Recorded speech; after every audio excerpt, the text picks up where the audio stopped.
말씀은 신약성경 데살로니가전서 5장 19절로부터 22절까지 있는 말씀입니다.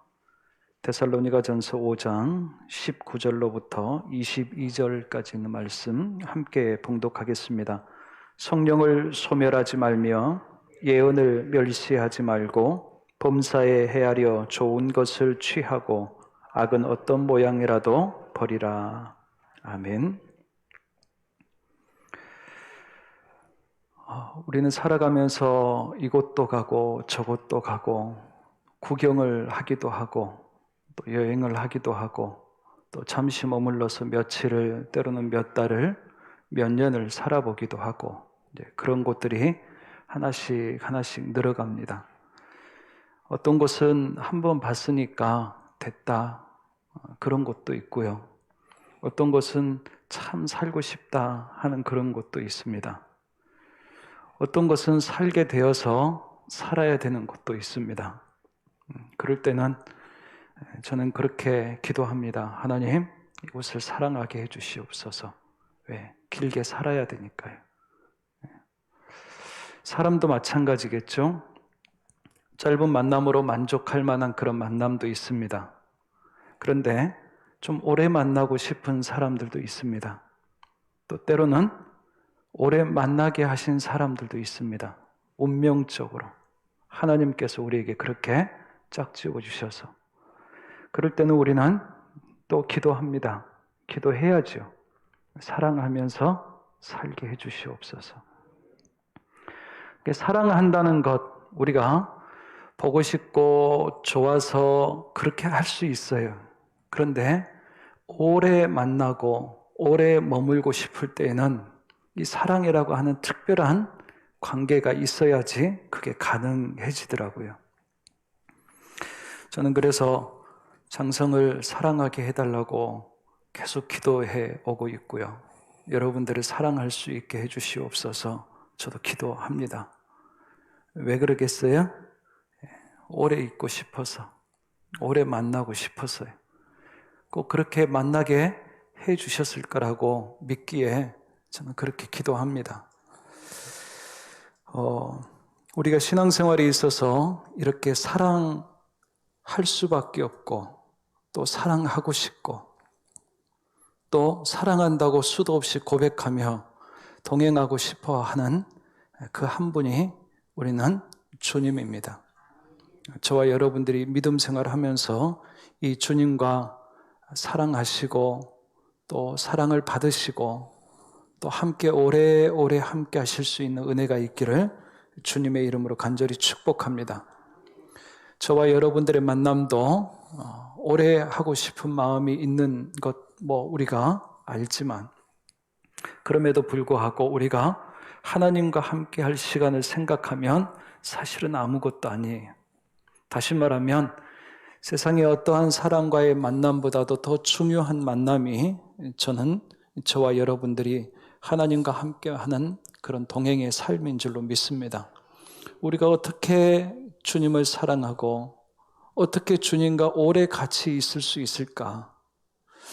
오늘 우리에게 주신 짧은 말씀이지만 이 짧은 말씀 안에 담고 있는 여러 가지 의미들을 저와 여러분들이 다시 한번 되짚어 보면서 저와 여러분들의 신앙생활이 잠시 반짝하는 그런 신앙생활이 아니라 하나님과 더불어서 오래오래 함께 할 수 있는 주님이 우리를 사랑하신다 할 때에 저도 주님 사랑합니다 라고 고백할 수 있는 그런 저와 여러분들 다 될 수 있기를 간절히 원합니다. 그래서 우리가 한 가지씩 좀 살펴볼 텐데요. 첫 번째는 성령을 소멸하지 말라 그렇게 말씀하세요. 성령을 소멸하지 말라. 성령은 어떤 분이시냐? 신약에서는 우리들에게 이 성령을 어떻게 말씀해 주시냐면 요한복음 3장 5절에 보니까 예수님께서 이렇게 이야기하셨어요. 사람이 물과 성령으로 나지 아니하면 하나님의 나라에 들어갈 수 없다 그렇게 말씀하셨어요. 그러니까 성령은 우리들로 하여금 하나님의 나라에 들어갈 수 있도록 결정적으로 절대적으로 도와주시는 분이라는 거예요. 그러니 우리가 성령과 함께하는, 성령을 우리에게 보내주셨는데 심지어는 그 보내주신 성령과 함께하지 않는 다른 삶을 통해서 저와 여러분들이 구원에 이를 수 있다. 이것은 성경이 우리들에게 가르쳐 주신 방법은 절대 아니라고 하는 사실입니다. 성령은 너무너무 중요해요. 요한일서 5장 6절에서도 물과 피로 임하시는 이는 곧 예수 그리스도시라. 물로만 아니라 물과 피로 임하셨고 증언하는 이는 성령이시니 성령은 진리니라 그랬어요. 그러니까 예수님이 담당해 주신 몫이 물과 피입니다. 그런데 성령이 그 예수님 이어서 우리에게 오셔서 그분이 우리들에게 그날 주님 앞에 우리가 갔을 때에 누가 우리를 보증해 주냐면 성령께서 보증해 주셔요. 그냥 우리들이 아무것도 없이 그냥 앞에 설 수 없는 존재인 거예요. 누군가가 나를 보증해 줘야 돼요. 근데 그것을 성령께서 하세요.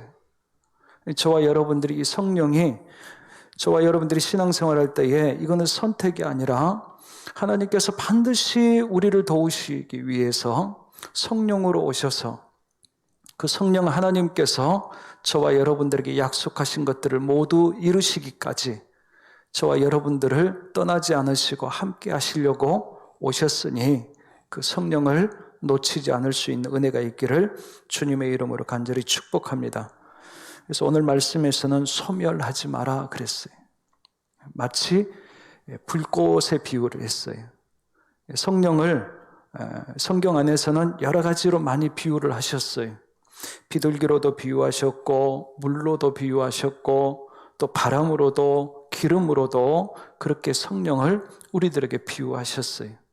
그런데 우리들이 잘 아는 것처럼 사도행전 2장 3절에서는 성령을 불에 비유를 하셨어요. 불같이 임하시는 성령.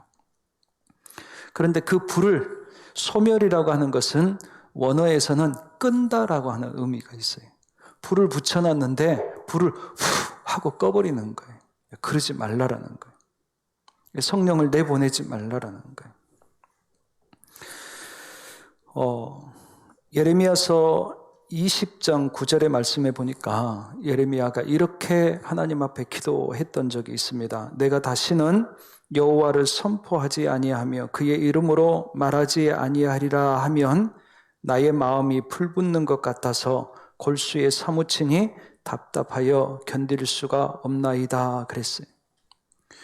성령께서 예레미야에게 사명을 주셨어요. 그 사명을 감당할 수 있도록 성령이 내 안에서 역사하시는데 그분의 뜻을 내가 그냥 눌러버렸어요. 억눌러버렸어요. 그랬더니 견딜 수 없더라라는 거예요. 그래서 그렇게는 제가 도저히 살 수가 없습니다. 다시는 제가 억누르지 않겠습니다. 그래요. 저와 여러분들 안에 이미 주님께서 구원의 은혜와 믿음을 주시면서 성령께서 저와 여러분들 안에 함께 하시는 줄로 믿습니다. 그 성령을 저와 여러분들이 마치 바람을 불어서 그 불을 끄듯이 아니면 나오지 못하도록 꼭 눌러버리듯이 억누르듯 그분을 근심하게 하는 그러한 일들은 저와 여러분들에게 없기를 주님의 이름으로 간절히 축복합니다. 그러니까 성령께서 우리 안에서 역사하시고 말씀하시고 도우시고 그런 일들에 대해서 우리들이 될 수 있으면 그분을 살려드려야 돼요. 저와 여러분들이 가끔 그러잖아요. 자녀들이나 함께하는 사람들에게 길을 살려줘야지 그런 거 있잖아요. 저와 여러분들 안에 계시는 성령님이 마음껏 우리 안에서 우리를 통해서 우리 교회 안에서도 하나님께서 역사하실 수 있도록 내어드릴 수 있고 그분이 기회를 드린다는 표현이 그렇지만 그분이 그렇게 하실 수 있도록 저와 여러분들이 내어드릴 수 있는 그런 은혜가 있기를 주님의 이름으로 간절히 축복합니다. 일단은 먼저 내 안에 있는 성령의 불을 자꾸 끄지 마십시오. 한번 불 지피는 것도 쉽지 않는데 그분이 오셔서 불을 지펴주셨는데 그거 잘 관리해야 되잖아요. 옛날에 불을 우리가 쉽게 붙이지 못했을 때는 불을 관리하는 게 목숨 걸고 그렇게 했다고 하더라고요. 저와 여러분들이 우리가 신앙생활 하면서 주의 성령이 오늘은 오셨네, 또 가셨네, 이렇게 그냥 그러려니 하고 그렇게 살지 마시고요. 내 가슴이 주의 성령으로 인해서 뜨거워질 수 있도록, 주의 성령이 내 안에서 역사하실 수 있도록, 그래서 저와 여러분들이 그분이 자유롭게 역사하시는 것 때문에 내 마음이 시원하고 내 영이 기쁘고 즐겁고, 성령이 우리들에게 주시는 아주 밝은 것들이 있습니다. 성령이 우리들에게 역사하시면 우리 안에 보통 우리가 기분 좋은 것들과 다 연결이 돼 있어요. 그런데 이 성령이 떠나시고 성령이 우리 안에서 자꾸 우리가 밀어내거나 시험으로 인해서 그렇게 자꾸 어떻게 보면 등을 지기 시작하면 우리 안에 근심이 오고 어둡고 자꾸 그런단 말이에요. 저와 여러분들의 성령께서 우리의 영을 기쁘게 하시고 우리 안에 환하게 밝혀주셔서 우리 안에 근심과 어두움의 자리가 벗어날 수 있도록 저와 여러분들 안에 성령께서 함께 하시기를 주님의 이름으로 간절히 축복합니다. 교회 내에서도 마찬가지예요. 저는 교회가 가장 교회답고 하나님께서 기뻐하실 교회를 우리들이 애써서 힘써서 지켜나가야 될 것이라고 믿습니다. 성령께서 역사하시기에 좋게 편하게 해드리는 거예요. 거기에 나에게 감동해서 나를 통해서 하나님께서 하실 수도 있고요. 아무쪼록 우리 모두가 다 우리 안에 다 성령께서 함께 하시는 사람들이 함께 모여서 신앙생활을 할 때에 저와 여러분들을 통해서 하나님께서 역사하시고 그렇게 함께 이루어져 가는, 서로 귀하게 생각하고 서로 사랑하면서 살아가는 그러한 성령의 은혜가 있는 장성제일교회가 될 수 있기를 간절히 원합니다. 이 성령이 우리 안에 일하실 때에 가장 중요한 것 중에 하나가 뭐냐면 사실은 우리의 말입니다. 마태복음 12장 31절 32절의 말씀에 보니까 예수님께서 이렇게 이야기하셨어요. 내가 너희에게 이르노니 사람에 대한 모든 죄와 모독을 사하심을 얻되 성령을 모독하는 것은 사하심을 얻지 못하겠고, 그러시면서 또 누구든지 말로 인자를 거역하면 사하심을 얻되 말로 성령을 거역하면 이 세상과 오는 세상에서도 사하심을 얻지 못하리라 그랬어요. 앞에 말로 인자를 거역한다는 것은 내가 예수님을 잘 몰라서 믿지 못해가지고 하는 말들이 있어요. 아이고, 교회 가는 것 차라리 내가 다른데, 다른 시간에 쓴다든지 믿음이 없으니까 할 수 있는 이야기들 있잖아요. 그거는 괜찮다는 거예요. 믿음 생기면 그거 할 수 있는데, 근데 믿음이 있는데 내 안에 성령이 계시는데 성령이 기뻐하시는 말을 하지 않으면 그 부분에 대해서는 성령을 마치 방해하는 것으로 간주하는 거예요. 성령이 우리 안에서 역사하시려고 하는데 그렇게 성령을 방해할 때에는, 그러면 성령께서 그거 용서하지 않으시겠다는 거예요. 어쩌면 저와 여러분들이 믿음 없으면 믿음 없어서라고 그렇게 핑계거리가 있을 수 있어요. 그렇지만 믿음이 일단은 생기고 난 다음부터는 우리가 우리 안에 성령이 함께 하시고 너무 좋은 일이란 말이에요. 그렇게 기도하고 그것을 기뻐하고 좋아하는데, 그러면 당연히 우리가 우리의 말과 또 말이 연결되어 있는 생각, 우리의 마음이 성령을 자꾸 존중해 드리는 거예요. 그러니까 저와 여러분들이 오래 교회에 다니면 다닐수록 말로 쉽게 이 성령을 무시하는 그런 일들을 가끔 우리가 실수를 합니다. 그 부분은 우리가 좀 조심하는 거예요. 혹여 내 말이 장난처럼 나가는 그 말 중에 성령을 근심하게 하고 성령을 부정하는 그런 말들에 대해서는 조심해야 되겠구나. 우리끼리는 웃을 수 있을지 모릅니다. 그런데 듣는 성령께서도 들으시면서 그 마음이 좋으시겠어요? 안 좋으시단 말이에요. 에베소서 4장 3절의 말씀에 보니까 하나님의 성령을 근심하게 하지 말라 그랬어요. 여기서 근심하게 한다는 것은 고통스럽게 한다는 뜻이에요. 성령을 고통스럽게 하지 마라. 이사야 63장 10절의 말씀에 보니까 똑같은 근심이라는 단어를 사용했는데 이때는 어떤 경우를 이야기 두고 했냐면 반역이라고 하는 단어를 사용했어요. 막아서는 거예요. 성령의 일을 못하게 딱 막아서는 거예요. 그럴 때에 성령께서는 근심하신다, 고통스러워하신다 그래. 왜? 모르는 사람이 아닌데, 구원의 은혜가 있는 사람인데 아는데 왜 저럴까 하는 거예요. 주님께서는 마지막 날까지, 구원의 날까지 성령께서는 우리 안에 함께 하셔서 우리에게 인치신다는 데 그건 보증하신다는 뜻입니다. 저와 여러분들을 아까 말씀드렸던 것처럼 성령께서 그렇게 우리를 자꾸 도와주세요. 그래서 저와 여러분들이 무엇보다도 신앙생활을 하면서 내가 계획하고 내가 생각하고 내가 원하는 일들이 있습니다. 가끔 그것이 우리의 기도의 제목이 되기도 하고, 그런데 기도하는 중에 성령께서 우리에게 주시는 마음들이 있을 수 있어요.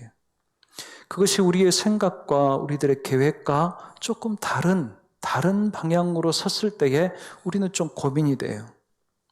그러면 그때 어떻게 하느냐? 에이, 주님 좀 이번에 참아주세요 하고 눌러버리면 그러면 성령을 회방하게 되는 거예요. 성령을 소멸하는 일이 되는 거예요. 그렇게 하지 말고 우리 안에 성령의 음성을 듣고 그렇게 행할 수 있도록 하는 것이 그게 중요하다 하는 것이 첫 번째 권면의 말씀입니다. 두 번째는 이 성령의 활동이 아까 말이 굉장히 중요하다고 그랬잖아요.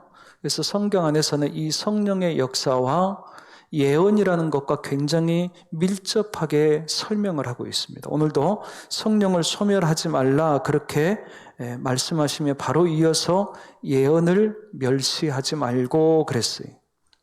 이 예언이라고 하는 것은 하나님의 말씀을 이야기합니다. 그런데 하나님의 말씀을 사람을 통해서 전하게 하시거든요. 그래서 사람을 통해서 그 사람은 어떤 사람이냐면 하나님이 택하신 사람입니다. 하나님의 택하신 사람을 통해서 그 말씀, 그 하나님의 뜻이 전해지게 하시는데 그것을 이제 성령이 역사하셔요. 그것을 우리가 예언이라고 하고요. 이 예언을 멸시하지 마라, 사소하게 하찮게 여기지 마라, 그렇게 말씀을 하고 있습니다. 특히 이제 고린도 교회에서 같은 경우는 성령의 역사가 막 있잖아요. 그래서 은사도 많이 받고 막 그래요. 그런데 여기에서 두드러진 잘못된 특징 중에 하나가 뭐냐면 이 성령의 역사, 은사를 가지고 막 하면서 교회가 굉장히 어지러워요. 오늘날 장로교회 같은 경우는 이 성령이 하도 교회를 어지럽게 하니까 이 부분을 조금 자제할 수 있도록 막 그 성령을 통해서 행한다는 성경에 나와 있는데 그것이 하면 괜히 이상하게 좀 봐지고 막 그런 부분이 있어요. 그런데 왜 그러냐면 교회를 어지럽게 하는 잘못된 방향으로 사용을 하기 때문에 그래요. 그런데 하나님의 예언이 사실은 은사와 같은 다른 방언이나 여러 가지 일들보다도 성경에서는 조금 더 중요하게 이야기합니다. 오히려 방언과 같은 걸 저 뒤에다 갖다 놨어요. 왜 그러냐면 방언이 안 중요하다는 것은 아닙니다. 하나님의 뜻을 알게 하고 기도하게 하는 것이기 때문에 중요한데 그것보다도 예언을 중요시한 것은 예언 안에는 하나님께서 나름대로 공동체 안에 질서, 영적인 질서를 확인하게 하시는 그런 아주 특징이 좀 있습니다. 그래서 이 예언을 통해서 바울도 사실은 이 하나님께서 굉장히 예언을 중요하게 여기는 이야기들을 많이 하게 하셨어요. 이 예언을 중요하게 여기는 것 중에 하나가 하나님의 말씀이 있는데 이 하나님의 말씀을 전하는 것이기 때문에 누구를 통해서 이야기되어지느냐에 따라서 그 사람의 생각이 들어갑니다. 그러겠잖아요. 그렇죠? 그렇기 때문에 해석이라는 것이 그 안에 반드시 있게 돼 있거든요. 근데 그 해석을 할 때 굉장히 주의해야 돼요. 그러니까 하나님의 뜻을 고스란히 잘 전해줄 수 있어야 되기 때문에, 그것을 전할 수 있어야 되기 때문에 저와 여러분들이 하나님 말씀에 감동을 받고 이야기할 때도 저와 여러분들이 하지 말라는 것 아니에요. 하셔야 돼요. 해야 되는데 조심해야 됩니다. 자의적으로 해석하기보다는, 내게 유익하도록 해석하기보다는 하나님의 원뜻에 맞도록 자꾸 생각을 할 수 있어야 돼요. 그런 의미에서는 우리가 공부하기도 하고, 우리가 또 많은 말씀을 들어보면서 분별하기도 하고, 또 무엇보다도 기도 가운데서 그것을 확인하셔야 돼요. 그래야 그게 하나님의 뜻으로 우리가 하나님 말씀을 받을 수 있단 말이죠. 저 같은 설교자도 어느 한편으로는 굉장히 두렵고 떨리는 일입니다. 조심스러운 일이에요.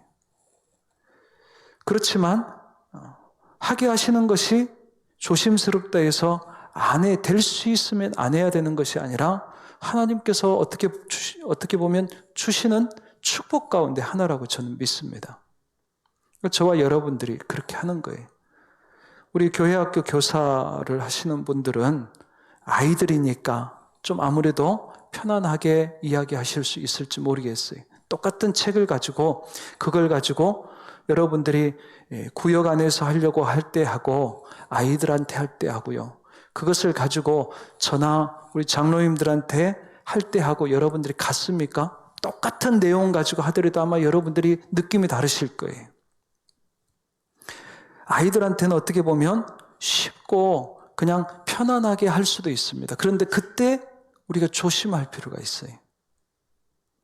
왜? 그 아이들에게 성령께서 말씀하고 싶으셔서 하나님께서 나에게 그 말씀을 맡기셨다 생각하면요, 그는 똑같은 문제입니다. 아이들이기 때문에 편안하고 쉬운 것이 아니에요. 그러니까 저와 여러분들이 하나님의 말씀을 가지고 그러한 마음들을, 생각들을 우리가 좀 가지고 이해할 필요가 있을 것 같습니다. 고린도전서 14장 3절 말씀에 보니까 이 예언하는 것을 통해서 이 예언을 멸시치 말라 하셨는데, 그럼 예언을 우리가 잘 관리해야 되잖아요. 이거 어떻게 사용해야 됩니까? 고린도전서 14장 3절에 이렇게 말씀합니다. 예언하는 자는 사람에게 말하여 첫 번째 덕을 세우며, 두 번째 권면하며, 세 번째는 위로하는 것이다. 그렇게 말씀하셨어요. 덕을 세운다는 것은 건물을 세워가듯 그렇게 하는 거예요. 그러니까 그 한 사람에게 또 그 교회에게 구역이든지 그 아이들이 점점 그 믿음이 이렇게 건물이 세워져 올라가듯이 이렇게 세워져 갈 수 있도록 하기 위해서 그렇게 전하게 하셨다라는 거예요. 그러니까 저와 여러분들이 이 일을 통해서 우리가 서로 점점 건물이 세워져 가듯이 교회가 하나님의 덕으로 하나님의 말씀으로 세워져 가는 것이 그게 바람직하고, 그 일을 위해서 하나님께서 우리에게 말씀을 맡기셨다라는 거예요. 두 번째는 권면한다, 그런 거예요. 권면한다는 것은 좀 풀이 죽어 있어요. 풀이 죽어 있는데 그러면 어떻게 좀 살려줘야 되잖아요. 힘을 불어 넣어주는 것을 이야기해요. 용기를 불어 넣어주는 거예요. 근데 뭘로? 말씀으로. 그러니까 저와 여러분들은 말씀을 통해서 더 낙심하는 것이 아니라 말씀을 통해서 내가 들어왔을 때보다도 힘을 더 낼 수 있도록 하는 것을 우리는 흔히 내가 오늘 은혜 받았습니다라는 표현을 그렇게 우리가 하시잖아요. 그렇죠? 그러니까 그런 의미에서 하나님의 말씀이 우리 안에 이렇게 회자될 때에 그 말씀이 저와 여러분들에게 용기를 줄 수 있고 힘이 될 수 있고, 그렇구나, 제가 그 말씀 들으니 힘이 난 것 같습니다. 그러한 은혜의 고백들이 저와 여러분들 모두에게 다 있기를 주님의 이름으로 간절히 축복합니다. 저도 마찬가지예요. 저도 여러분들에게 말씀을 전하면서 그 말씀이 제 마음에 오면 오늘 말씀 참 좋습니다. 제가 설교 잘했다는 뜻이 아니에요. 하나님, 이 말씀 너무 참 좋습니다. 제게도 힘이 됩니다. 아, 그렇군요. 제가 그럴 때가 많습니다. 그게 많아야 저는 정상이라고 생각해요. 여러분들도 오늘도 나름대로 오시면서 하나님이 우리에게 채워주시고 우리에게 격려하시고 힘주시려고 하시는 그 은혜를 사모하시면서 오신 줄로 믿습니다. 가실 때에 절대로 빈손으로 가지 마십시오. 하나님이 예비하신 이 말씀을 통해서 저와 여러분들에게 권면하시고자 하시는 그 은혜를 저와 여러분들이 다 받아가시기를 주님의 이름으로 간절히 축복합니다. 세 번째는 위로한다는 거예요. 위로는 좀 고통이 수반되어 있어요. 권면이라고 하는 것은 내가 잘 몰랐던 것 딱 알면서 내 안에 지식이 하나 탁 터지면서 오는, 거기에서 오는 힘이에요. 그렇다고 한다면 위로라고 하는 것은 내 고통의 문제가 있어요. 힘들어요. 괴로워요. 그런데 하나님의 말씀이 내게 위로로 다가오기 시작하는 거예요. 그것 때문에 내가 낙심할 수도 있고요. 그것이 내게 질병이 될 수도 있고 우리의 형편이 될 수 있고 자녀의 문제가 될 수 있고 또 관계의 문제가 될 수도 있어요. 그러나 하나님의 말씀이 저와 여러분들을 그런 고통 가운데 있는 주의 자녀들에게 저와 여러분들에게 위로하시는 은혜가 있기를 주님의 이름으로 간절히 축복합니다. 아무튼 하나님께서 우리에게 말씀을 주시는 이유는요, 말씀을 누구를 통해서든지 전하게 하시는 이유는요, 이렇게 하나님께서 우리들에게 이 말씀을 통해서 우리들을 세워가시고 우리들을 권면하시고 위로하고자 하시는 그 하나님의 우리를 향한 배려, 우리를 향한 사랑이 있기 때문에 하나님께서 말씀을 주시는 줄로 믿습니다. 저는 그래서요, 우리가 소망이 있다 없다 우리가 어떻게 알 수 있어요? 저는 그런데 그 교회에 하나님께서 말씀을 주시는지를 보고 저는 그것을 나름대로 좀 분별을 하려고 합니다. 왜? 하나님께서 나를 포기하지 않으셨으면 나에게 계속 뭐라 말씀하실 거 아니에요. 우리 교회를 하나님께서 사랑하시면 하나님께서 뭔가 계속 말씀하실 것 아니에요. 우리가 출애굽기를 보면서 우리가 중단되기는 했지만 공부하면서 확인되어졌던 것 중에 하나는 뭐냐면 하나님의 말씀이 처음보다 나중이 훨씬 더 많다라는 거예요. 우리의 신앙생활이 처음 시작했을 때보다 가면 갈수록 뭐가요? 하나님의 말씀이 풍성해지는 거예요. 그게 이스라엘 백성들에게 대하셨던 하나님이 행하셨던 방법들을 보니까 그런 특징들의 패턴들이 보인다는 거예요. 그러니 저와 여러분들이 신앙생활을 해를 거듭하면 거듭할수록 이 말씀이 더 풍성한 은혜가 있기를 간절히 원합니다. 아이고, 저는 한 30년, 40년 신앙생활 하니까 알 것, 들을 것 다 듣고 이제는 그냥 적당하게. 절대로 그러지 마십시오. 저도 하나님 앞에 간절히 바라고 원하고 그게 무엇이냐면 하나님, 제게 말씀의 기쁨, 말씀의 그 달콤함들을 제가 놓치지 않게 해주시옵소서. 그게 저에게 있어서는 생명과도 같은 것이라는 생각이 가면 갈수록 더 들더라고요. 제가 일을 해야 되기 때문에 그럴 수도 있어요. 설교를 해야 되니까. 그런데 그것보다도 더 근본적으로 저도 하나님 앞에 기뻐야 해야 되잖아요. 저도 하나님 앞에 신앙생활이 만족스러워야 되잖아요. 성령께서 우리 모두에게 주시고자 하시는 은혜가 이 말씀을 통해서 주시는 은혜입니다. 이 말씀이 이 예언하는 것을 통해서, 이 예언하는 자들을 통해서 무엇을 이루시냐면 고린도서 14장 3절 제일 마지막에 보니까 교회의 덕을 세우시나니 그랬어요. 교회를 건강하게 더 든든하게 세워가신다는 것. 우리 한 사람 한 사람뿐만 아니라 저와 여러분들의 우리가 같이 귀하게 여기고 지켜나가는 이 교회가 우리 장성제일교회에 하나님의 말씀이 마르지 않기를 간절히 원합니다. 저와 여러분들의 신앙생활에 하나님의 말씀이 풍성하기를 주님의 이름으로 간절히 축복합니다.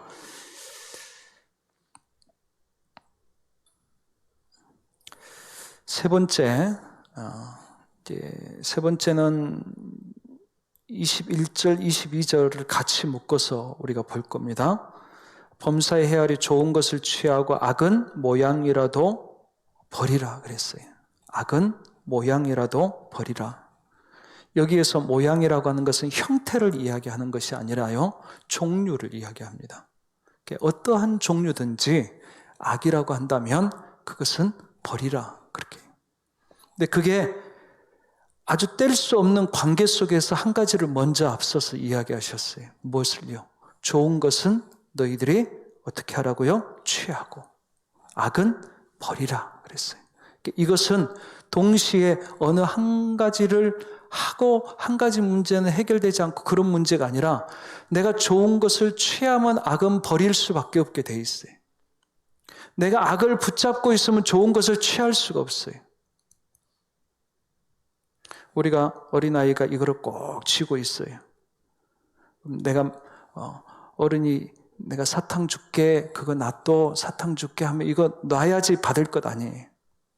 그런데 이거 끝까지 쥐고 있으면 어떻게 해요? 받을 손이 없어요.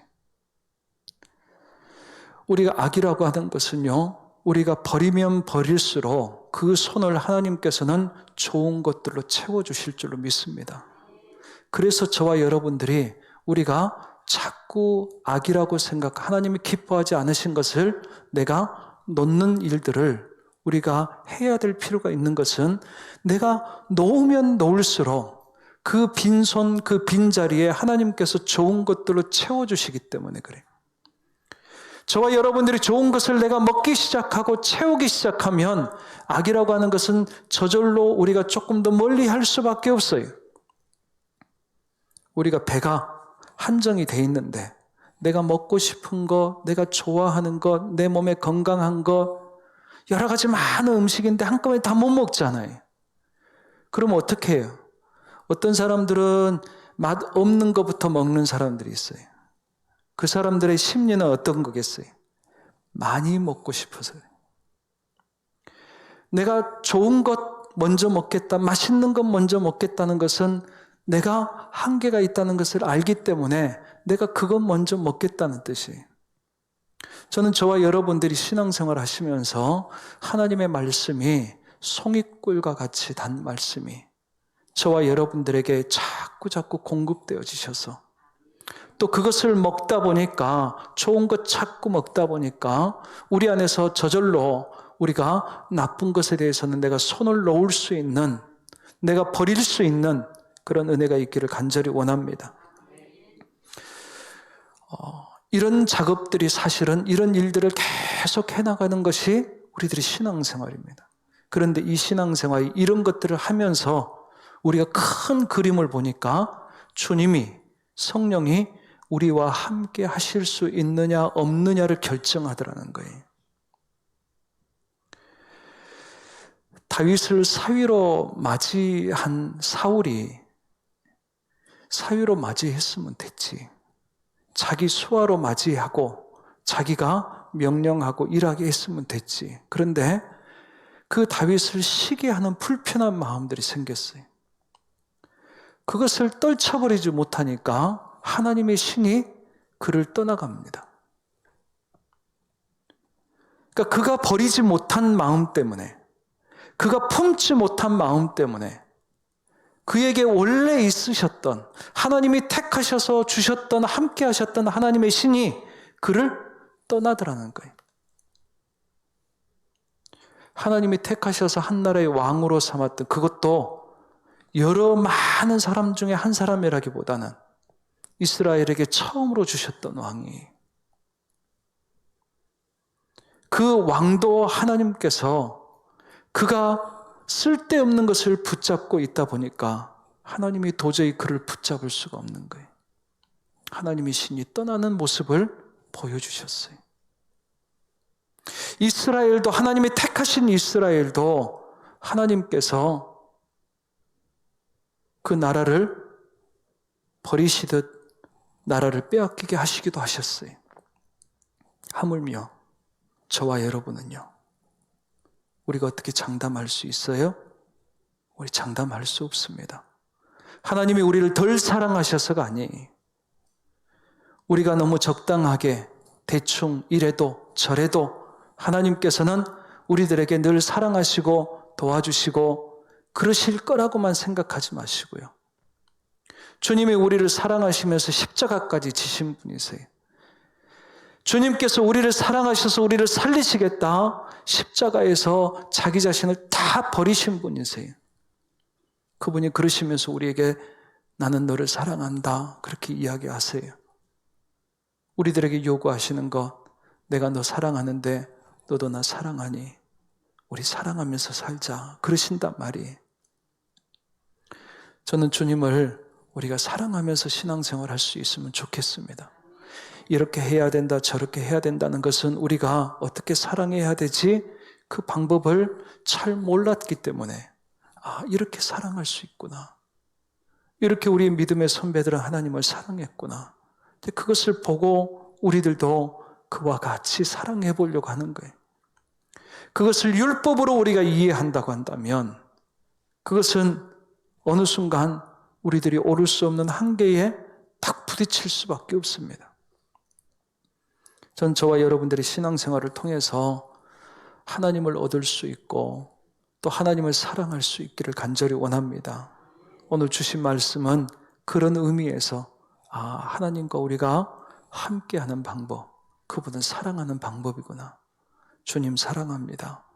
그래서 제가 성령을 우리가 소멸하지 않고 또 예언도 우리에게 주신 하나님의 말씀도 우리가 멸시하지 않고 함부로 하지 않겠습니다.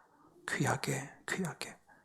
그리고 우리가 좋은 것들, 하나님의 귀한 말씀을 우리가 붙잡고 그것을 가지고 악한 생각, 악한 행동을 하는 것이 아니라 그 주님의 뜻을 우리가 이루면서 그렇게 살겠습니다.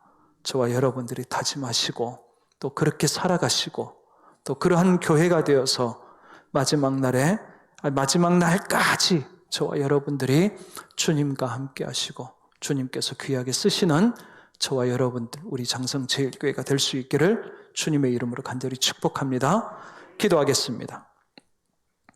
하나님 아버지, 오늘 저희들에게 나와 함께 하자 마치 그러듯 우리들에게 말씀하신 귀한 말씀을 저희들이 오늘 붙잡습니다.